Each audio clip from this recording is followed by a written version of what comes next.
আমরা তো গাড়ি পাইতাম বার করতাম পারি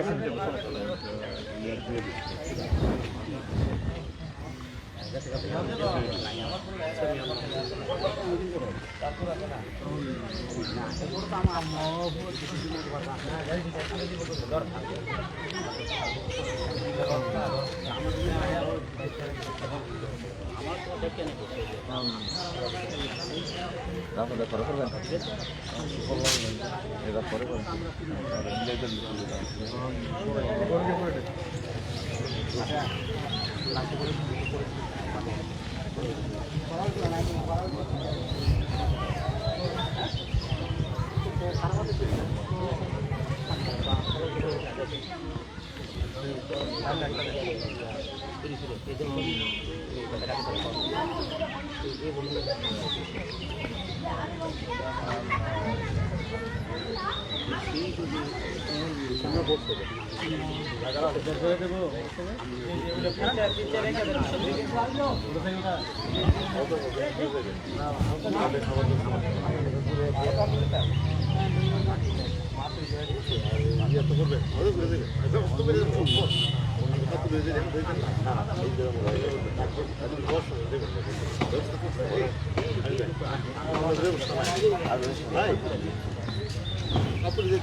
আসসালামু আলাইকুম ওয়া রাহমাতুল্লাহি ওয়া বারাকাতুহু।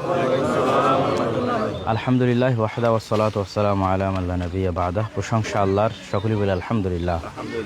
শান্তি প্রতিরন্ন হোক মুহাম্মদ সাল্লাল্লাহু আলাইহি ওয়াসাল্লামের প্রতি। আজকে আমরা ব্রাহ্মণবাড়িয়া পাঘাচং গ্রামের বাইতুল মামুর জামে মসজিদ, যেখানে পাঘাচং গ্রাম বাইতুল মামুর জামে মসজিদ, যেখানে একটি ন্যাক্কারজনক এবং ঘৃণিত ঘটনা ঘটেছে, যা আপনারা সকলে অবগত আছেন।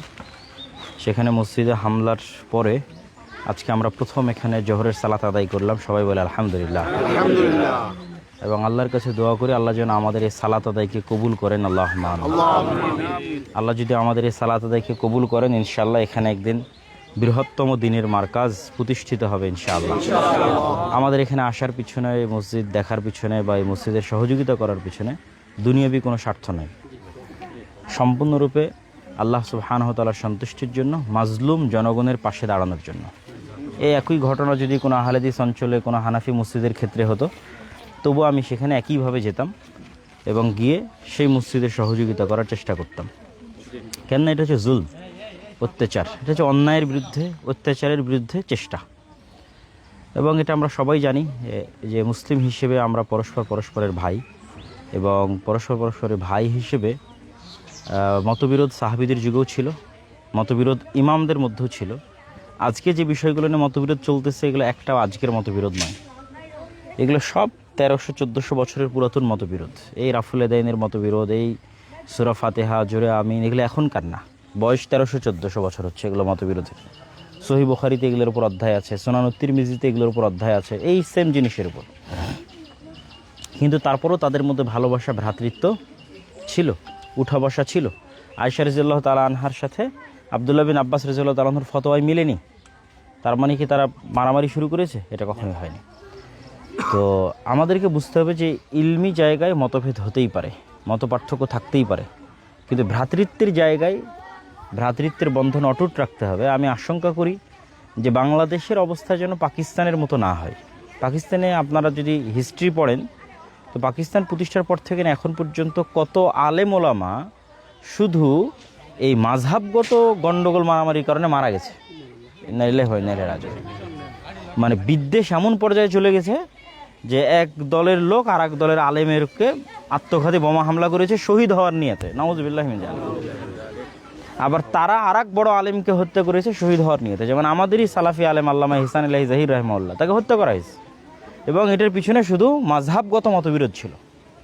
তা আমাদের এই যে সুজলা সুফলা শস্য শ্যামলা বাংলাদেশের যে ঐক্যবদ্ধ রূপ, এইটা যদি আপনারা মনে করেন যে ফিলিস্তিন হওয়া থেকে আটকাতে হবে, তাহলে এখানে এই ধরনের চরম পর্যায়ের বিদ্বেষ স্থাপন করা যাবে না। মতবিরোধ থাকবে, সবাই পজিটিভ ওয়েতে দাওয়াত দেবে।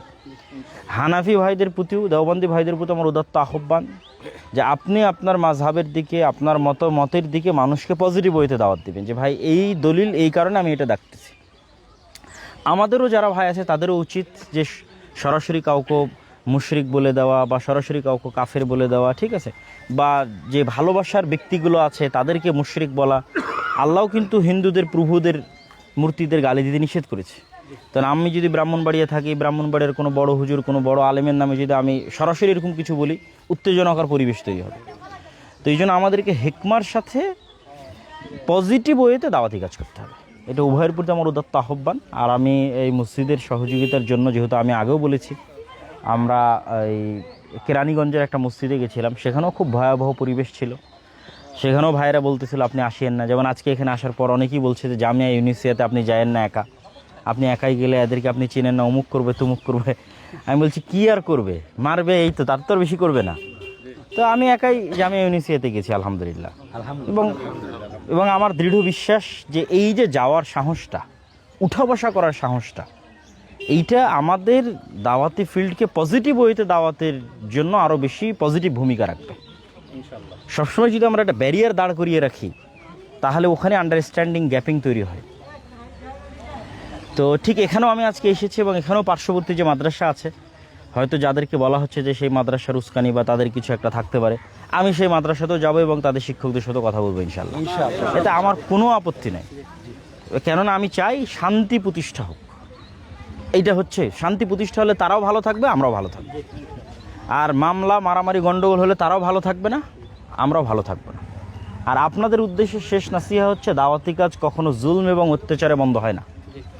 দাওয়াতি কাজ যদি কখনো বন্ধ হয় ন্যায়পরায়ণতা, আমানতদারিতা, সততা ইত্যাদির অভাবের কারণে, পারস্পরিক দ্বন্দ্ব বিভেদের কারণে। তা আপনারা যারা এখানে মসজিদ প্রতিষ্ঠা করছেন, তাদের প্রতি আহ্বান থাকবে যে জুলমের কারণে ভয় পাওয়ার কিছু নেই, জুলম বাড়লে পা মজবুত হয়।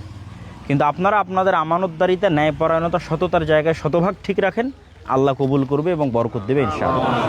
এই বলে আমি আমার সংক্ষিপ্ত বক্তব্য এখানেই শেষ করছি। আবারও আল্লাহর কাছে দোয়া করি, আল্লাহ আমাদের এই মসজিদে আসা, ভাঙ্গার পরে এই মসজিদে প্রথমে সালাত আদায় করাকে আল্লাহ যেন কবুল করে। আল্লাহ আজকে ব্রাহ্মণবাড়িয়াতে আসা এবং এই মসজিদ সুন্দর সুষ্ঠুভাবে পরিচালনার চেষ্টা করাকে আল্লাহ সুবহানাহু ওয়া তাআলা যেন কবুল করে। আল্লাহ ওয়া আখিরু দাওয়ানা আনিল হামদুলিল্লাহি রাব্বিল আলামিন।